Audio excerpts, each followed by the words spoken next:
আসলাম মজার এবং সহজ রেসিপি আপনাদের সাথে শেয়ার করার জন্য। আজকে এত মজার একটি কেকের রেসিপি আপনাদের সাথে শেয়ার করব, দেখেই হয়তো বুঝে গিয়েছেন এই কেকটা দেখতে যেরকম সুন্দর হয়েছে, এটা খেতেও কিন্তু অসম্ভব মজা। এত সুন্দর কেক যদি ঘরেই তৈরি করতে পারি, তাহলে কেন আর বাইরে থেকে কেক কিনে খেতে যাব? একদম বেকারিকে ফেল করে ফেলেছি। দেখেন কত সুন্দর হয়েছে কেকটা, মাশাআল্লাহ। তো চলুন কথা না বলি, এত সুন্দর ফ্রুটস পাউন্ড কেকটা কিভাবে কি দিয়ে তৈরি করে ফেললাম সেটা একটু দেখে নিন। আগে শুকনো উপকরণগুলো চেলে নেব। আমি এখানে 1 কাপ ময়দা নিয়ে নিয়েছি, 1 চা চামচ বেকিং পাউডার দিয়ে দিচ্ছি, চামচ কর্নফ্লাওয়ার দিয়ে দিচ্ছি, টেবিল চামচ গুঁড়া দুধ চেলে নেব। এখন একটু মিশিয়ে নিচ্ছি। সাইডে রেখে দিয়ে ডিমের ম্যারানটা রেডি করে নেব। এখানে 2টা ডিম নিয়ে নিয়েছি।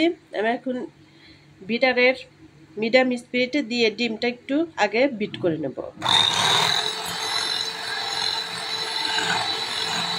করে নিয়েছি। এখন আমি এইখানে দিয়ে দিচ্ছি আধা কাপ চিনি দিয়ে আবার আমি বিটারের মিডিয়াম স্পিডে দিয়েই কিন্তু বিট করে নিচ্ছি।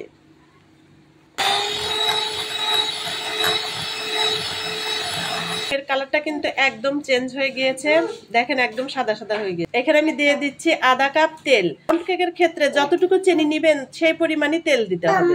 আমি চিনি দিয়েছি আধা কাপ, এর জন্য তেলও কিন্তু আধা কাপ দিয়ে দিলাম। ভ্যানিলা এসেন্সের যে মুখাটা ওইটা দিয়ে আধা মুখা দিয়ে দিচ্ছি। আর বেশিক্ষণ বিট করব না, সামান্য একটু বিট করে নেব।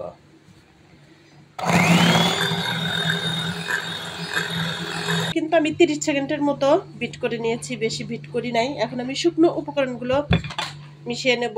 তো আমি 2 বারে শুকনো উপকরণগুলো দিয়ে সুন্দর করে মিশিয়ে নেব। টুইস্ট দিয়ে করব।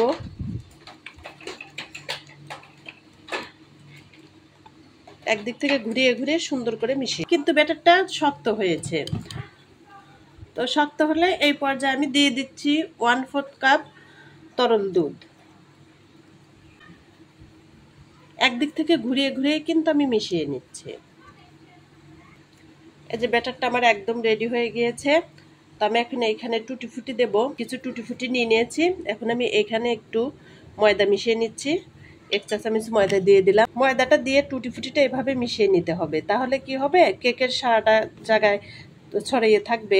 আর ময়দাটা না দিয়ে এভাবে কুট করে নেন, তাহলে কিন্তু সবগুলো টুটি ফুটি নিচে চলে যাবে। দেব দিয়ে আবার সুন্দর করে একটু মিশিয়ে নেব। আমার রেডি। এই দেখেন কেমন হয়েছে। পাউন্ড কেকের মোল নিয়ে নিয়েছি। মোলটের নিচে আমি একটা লেখালেখির কাগজ তেল ব্রাশ করে লাগিয়ে নিয়েছি। এর বেটারটা দিয়ে দেব। বিসমিল্লাহ। একটু উঁচা করে ঢেলে দিবেন। এই যে আমি বেটারটা ঢেলে দিয়েছি। এখন একটু এভাবে ট্যাপ ট্যাপ করে নেব। আমার এই টুটি ফুটিটা কিন্তু আমি নিজের হাতেই বানাইছি। তো আমি এটা রেসিপি আপনাদের সাথে শেয়ার করব। একদম সহজভাবেই কিন্তু এই টুটি ফুটিটা ঘরেই তৈরি করে নিতে পারবেন। টুটি ফুটিগুলো দিয়ে নিলাম। এখন চুলায় চলে যাব, কেকটা বেক করে নিলাম। আগে থেকে একটা হাঁড়ি চুলায় বসিয়ে দিয়েছি। হাঁড়িটা কিন্তু গরম হয়ে গিয়েছে। আমি এখন কেকের মোলটা বসিয়ে দেব। ঢাকনা উপর দিয়ে দিলাম। এখন একটা টাওয়াল দিয়ে 1 ঘন্টা এটা কুক করে নেব। ফিরে আসলাম 1 ঘন্টা পর।